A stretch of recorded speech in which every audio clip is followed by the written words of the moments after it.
Maraming beses na akong nakarinig ng mga kwentong tungkol sa taong namatay. Pagkatapos makita ng kakilala nila na wala silang ulo. Hindi ito partikular na pugutang ulo, kundi bakante lang ang parte ng katawan kung nasaan dapat ang ulo. Nangyayari kahit saan, minsan naman nakukunan at lumalabas sa litrato. Naniniwala ka ba? 7 taong gulang lang ata ako noon nang una ko itong marinig na pinagkukwentuhan ng nanay ko at ng lola. Doon dati sa probinsyang pinagbabakasyunan namin. Galing ng ikalawang palapag ng bahay, may nakita ang nanay kong lalaking naglalakad habang nagbabasa ng dyaryo sa kalsada. Pero wala daw itong ulo. Sinabi niya iyon sa lola ko at ang sabi ng lola, hindi daw iyon multo kundi isang taong malapit nang mamatay. Isang araw naman, nanonood ako sa TV. May balita tungkol sa isang freshly graduate student na nakunan daw ng litrato sa kanilang katatapos lang na graduation ceremony. Wala siyang ulo sa litratong iyon. Inaanalisa ang nasabing litrato at dinala sa mga eksperto. Una, sa isang paranormal expert na nagsabing maaaring may masamang mangyayari sa taong nasa litrato sa ganoong sitwasyon. Ipinaliwanag din niya dahil daw yun sa espiritong malapit sa taong iyon, na sadyang hinaharangan ang ilaw na dapat natatama sa ulo. Kaya ganun ang kinalabasan. Wala kang makita dahil wala nga namang tumatamang ilaw sa parting iyon. Ginagawa daw ito ng espiritu bilang babala sa mahal nila sa buhay na may paparating na panganib na maaari nilang ikamatay. Sunod sa interview ang video at graphics expert na tumingin sa litrato.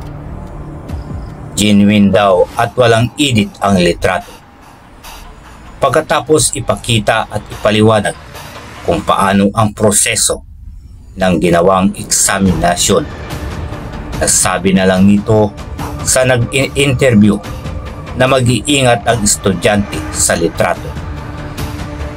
Paglipas ng 1 linggo, nabalita ang buhay pa naman ang estudyanteng nasa litrato.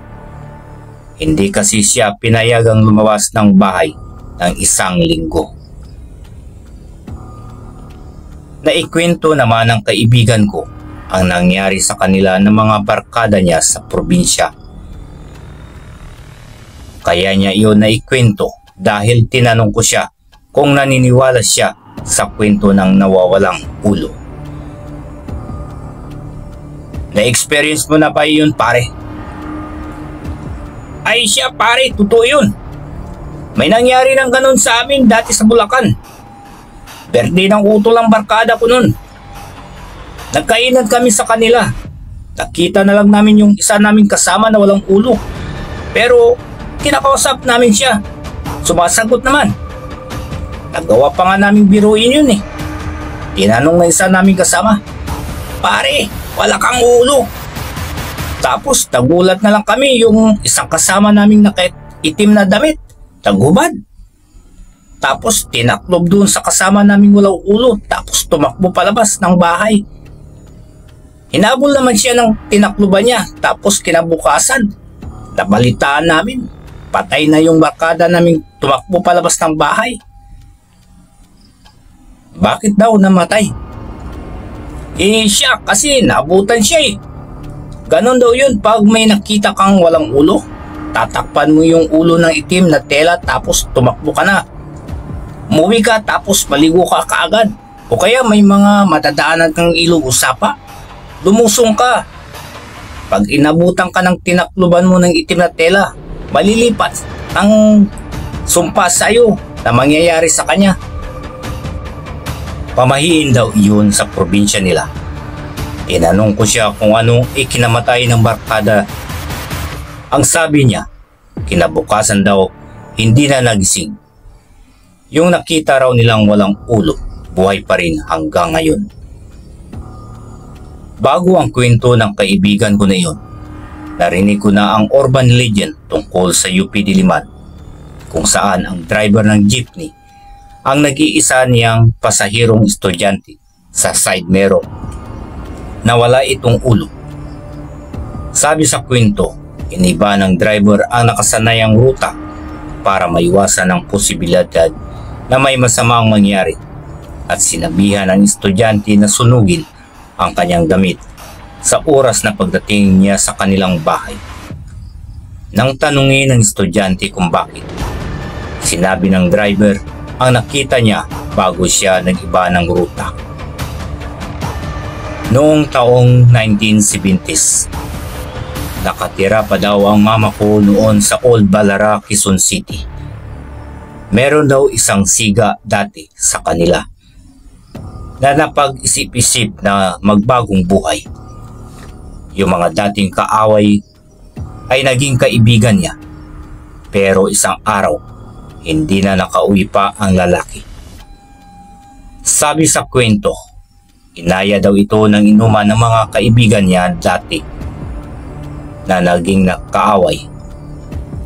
Sa bahay kung saan sila nag-inuman, narinig ang mga pagsigaw na nagmamakaawa galing sa dating siga sa lugar nila na unti-unting pinapatay. Paano ito pinatay? Lahat lang naman ng pwedeng putulin sa katawan niya ay pinutol. Pagkatapos niyang pahirapan sa bugbog, simula sa mga daliri sa paa, paakyat sa mga daliri sa kamay. Isa-isa, tenga at ang pinakahuli ang liig. Narinig ng mga tao ang mga sigaw pero walang magtangkang tumulong. Kinaumagahan, walang lumabas ng bahay dahil sa takot. Nakita ng mga tao ang mga parte ng katawan sa iba't ibang lugar, pero di nila nabuo pa. Ang sabi ng ilan, ang pinakamaraming parte ng katawan ay itinapon sa malaking hukay dati na ngayon ay pinaglalagyan ng pundasyon ng broadcast tower ng Channel 13. Sabi ng nanay ng namatay, bago ang gabing umalis ang kanyang anak, nakita daw niya ang anak niya na bagong ligo at nasa harap ng salamin. Kausap niya ito, pero nang tignan niya ang anak niya, wala itong ulo, pati ang reaksyon nito sa salamin. Hindi niya daw alam na masama ang ibig sabihin noon. Maraming salamat po sa pagtangkilik at pagsuporta sa channel na ito. God bless everyone.